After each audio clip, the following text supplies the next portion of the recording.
موسیٰ علیہ السلام آ گئے سمندر کے کنارے، 40 سال کی رفاقت ہے، 40 سال، 2 نبی بنی اسرائیل کے، ایک آگے ایک پیچھے، تربیت کر رہے ہیں 40 سال گزر گئے، اور ہر معجزہ آنکھوں سے دیکھا۔ فَأَلْقَى عَصَاهُ، ڈال، فَإِذَا هِيَ حَيَّةٌ، ہو گیا، سام بنا۔ أَدْخِلْ يَدَكَ فِي جَيْبِكَ تَخْرُجْ بَيْضَاءَ، ہاتھ نورانی، پھر بے شمار معجزے آنکھوں سے دیکھ رہے ہیں موسیٰ علیہ السلام کے امت۔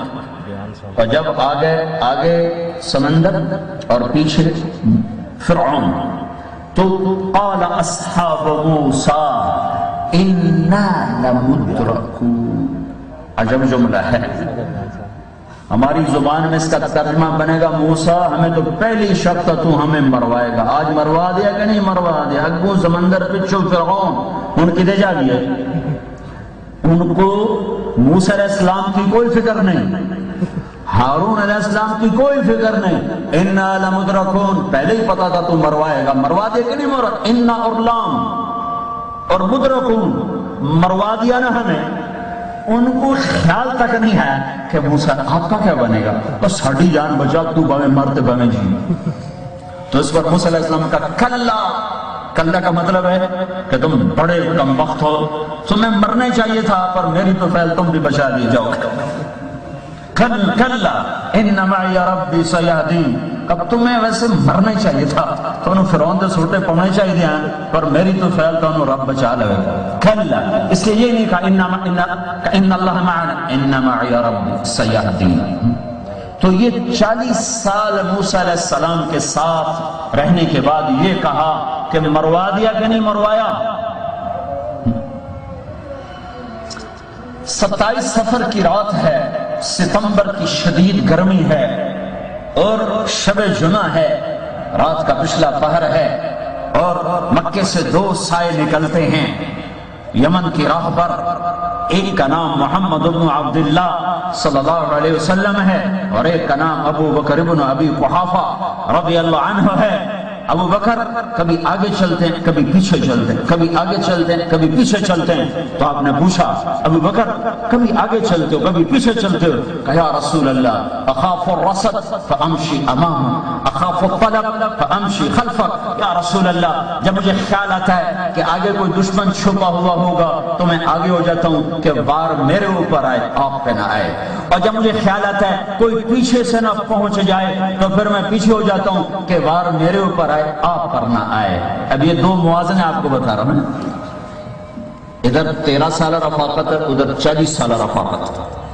جب جبل ثور پر پہنچے تو اللہ کے نبی پنجوں پر چلتے گئے، پنجوں پر، تو ساری انگلیاں زخمی ہو گئی، خون رسنے لگا۔ جب چڑھنے کا وقت ہے تو آپ تھوڑا سا چڑھے اور اس کے بعد نہیں چڑھ سکے، پاؤں زخمی، تو ابو بکر رضی اللہ عنہ نے آپ کو کندھے پر بٹھایا اور سارا پہاڑ اوپر چڑھ کے، تو اللہ کے نبی پنجوں پر چلتے گئے، پنجوں پر، تو ساری انگلیاں زخمی ہو گئی، خون رسنے لگا۔ جب چڑھنے کا وقت ہے تو آپ تھوڑا سا چڑھے اور اس کے بعد نہیں چڑھ سکے، پاؤں زخمی، تو ابو بکر رضی اللہ عنہ نے آپ کو کندھے پر بٹھایا اور سارا پہاڑ اوپر چڑھ کے گئے، آپ کو اندر نہیں جانے دیا، باہر بٹھایا اور سوراخ بند کیے پتھروں سے، پھر بھی سوراخ باقی تھے، پگڑی اتاری اس کو پھاڑ کے بند کیے، پھر بھی باقی تھے، کرتا اتار دیا، اس سے سوراخ بند کیے، ایک باقی رہ گیا جس میں وہ سانپ تھا، اس پر اپنی ایڑی کو رکھا ہے۔ علماء نے لکھا ہے وہ جو سانپ ڈس رہا تھا نا، وہ اپنے اس فطرت کی وجہ سے نہیں ڈس رہا تھا، وہ یہ احتجاج کر رہا تھا مجھے زیارت کرنے دو، ایڑی ہٹاؤ، میں زیارت کرنا چاہتا ہوں۔ وہ صاف ہونے کی فطرت سے نہیں ڈس رہا تھا، وہ احتجاج میں ڈس رہا تھا، اور اس کے پاس اس کے سوا اور کوئی ذریعہ نہیں کہ وہ اپنا آپ بتلائے کہ میں ہوں، میں دیکھنا چاہتا ہوں، میں زیارت کرنا چاہتا ہوں۔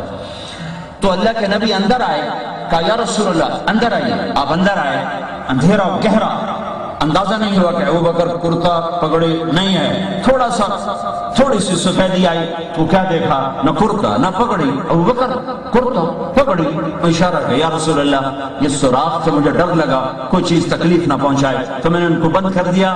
تو اللہ کے نبی کی آنکھوں میں آنسو آئے کہ اے اللہ میں ابو بکر سے راضی ہوں، تو بھی اس سے راضی ہو جائے۔ اور اسے جنت میں میرا ساتھی بنا دے، اور اسے جنت میں میرا ساتھی بنا دے۔ فوراً جبریل آیا، یا رسول اللہ، اللہ تعالیٰ فرما رہے ہیں میں ابو بکر سے راضی ہوں اور اسے جنت میں آپ کا ساتھی بناتا ہوں۔ آپ کھوجی کے پیچھے چلتے چلتے قریش مکہ پہنچ گئے۔ اللہ نے ان کے آنے سے پہلے ایک بیل کو اگایا جو کہ بہت بڑا اس کا منہ ہے، وہ بیل نے یوں شاخیں پھیلائیں، اس میں اللہ نے مکڑیوں کو بھیجا، مکڑیوں نے جالے تان دی، جالے۔ تو جب وہ وہاں پہنچے تو کھوجی نے کہا یہاں نشان ختم۔ تو امیہ بن خلف نے کہا یہ جالا نہیں دیکھ رہے ہو، یہ تو محمد کی پیدائش سے پہلے کا لگا ہوا، کہاں لے کے آ گئے ہو؟ کہا مجھے نہیں پتا، نشان یہی ہے۔ اب یہ گفتگو ہو رہی، اب اللہ ایک جملہ اتارتا ہے، اِنَّا لَمُدْرَكُونَ بھی آپ کو سنا ہے، اِنَّا لَمُدْرَكُونَ، موسیٰ مروایا کہ نہیں مروایا؟ پہلے ہی ہمیں پتا تھا۔ اور اب ایک اور جملہ آ رہا ہے، کیا آ رہا ہے؟ لا تحزن اذ يقول لصاحبه لا تحزن ان اللہ معانا، ان اللہ معانا لا تحزن۔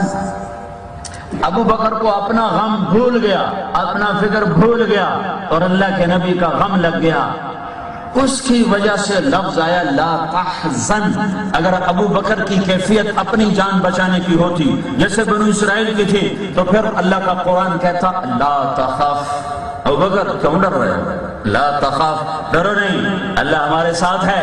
تو اللہ نے ابو بکر کی کیفیت کو شیشے میں اتارا اور تمہارے سامنے پہنچایا، اذا قول صاحب، میرے ساتھی، میرے دوست، میرے جگر ابو بکر، میری ہلاکت کا غم نہ کر، نہ غم کھا میرا، ان اللہ معانا، یہ ہمارا کچھ نہیں بگاڑ سکتے۔ تو اللہ نے دو تصویریں دکھائی ہیں قرآن سے، ایک کہہ رہے ہیں مروا دیا، دوسرے کہہ رہے ہیں ہائے یا رسول اللہ آپ کا کیا بنے گا، میری خیر ہے، آپ کا کیا بنے گا؟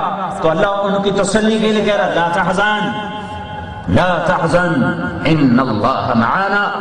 چونکہ بنو اسرائیل نے جملہ اتنا پستی کا کہا تھا تو اللہ تعالیٰ نے ان کو معیت سے نکال کر کہا ان معی ربی، میرا رب صرف میرے ساتھ ہے، میرے تو خیال تم بھی بچو گے۔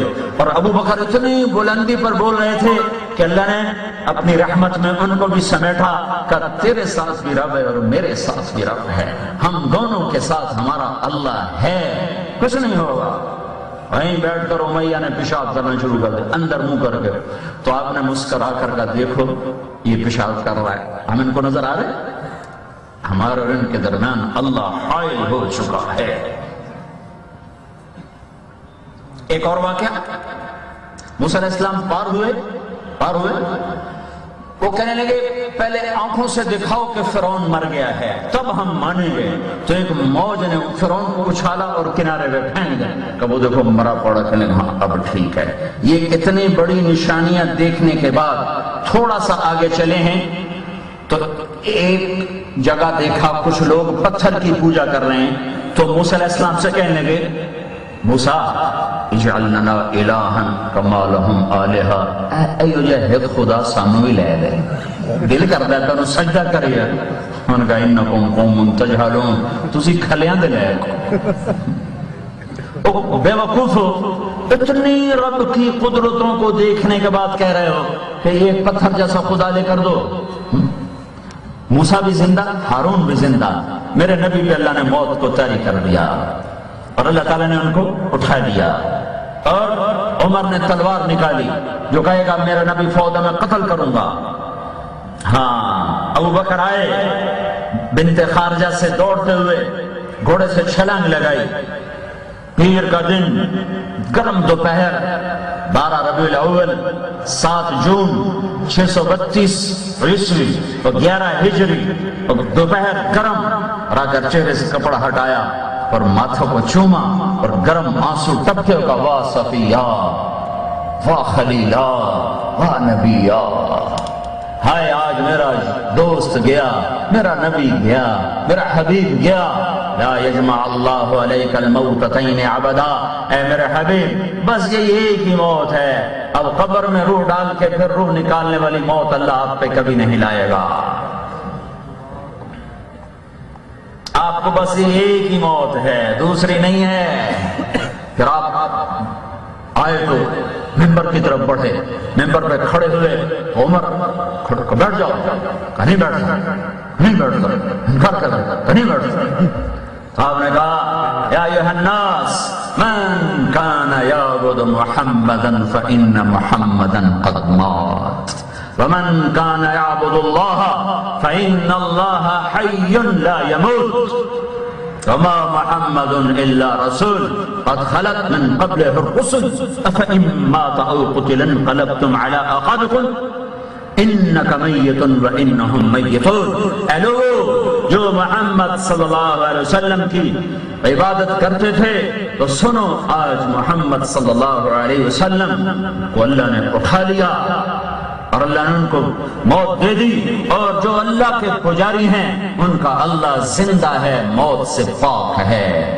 یہ تو ابو بکر ہے، ابو بکر اس کو کون ملے؟ خیر الخلائق بعد الانبیاء۔ ابن القیم نے ایک روایت نقل کی ہے، ان اللہ یتجلی للناس عامتا ولابی بکر خاصتا، اللہ جنت والوں کو دیدار عام کرائے گا اور ابو بکر کو دیدار خاص کرائے گا۔